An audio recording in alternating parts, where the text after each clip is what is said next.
I'm Steve Duvall with West Coast Therapy Specialists. Today we are going to do some training on transfers. Transfers, when we talk about transfers, it is the process of getting a patient or a resident from one position to another. What we mean by transfers, and that transfer can be from lying in the bed to sitting on the side of the bed. It could be from sitting on the side of the bed, putting them in their wheelchair. It could be going from the wheelchair to a regular chair in the dining room. Or it could be from going from some kind of chair or something like that into a shower or a tub bench or something like that.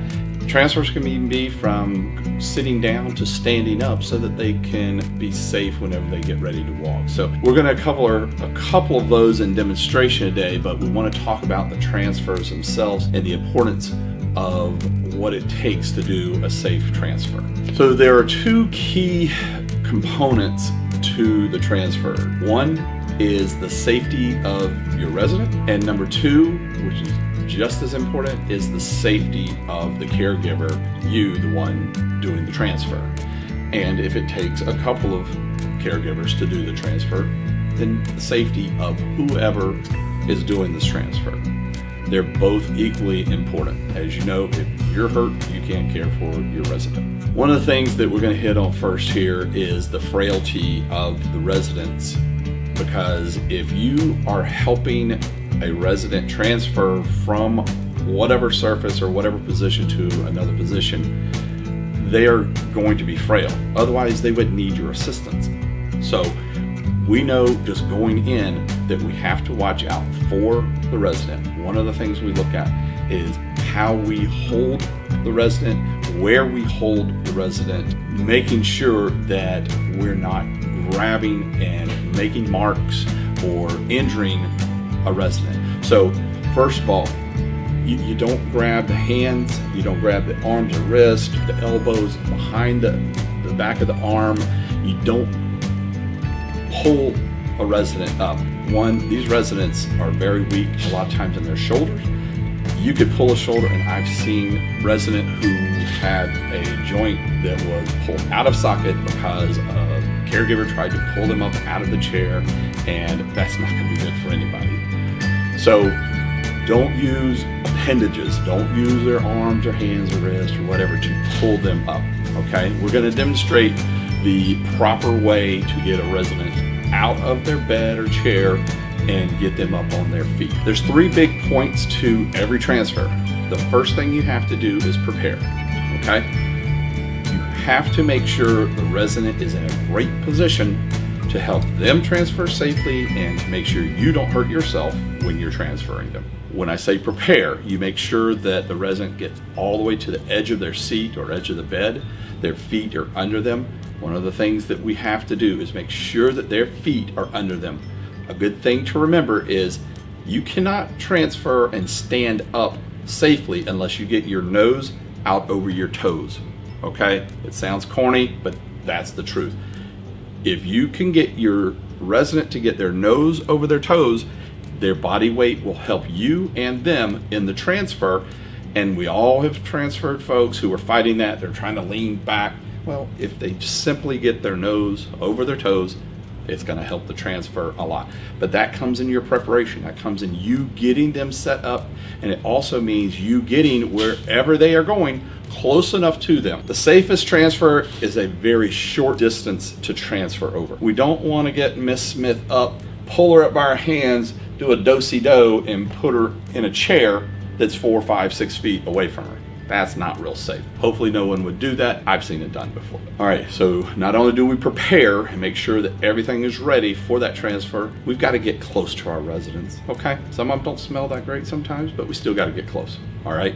And if they don't smell good, that's your problem because you're supposed to keep them clean. Anyhow, so you got to get close to the resident. It is going to be for their benefit because you're not going to be in a position where you could drop them or unsafely transfer them.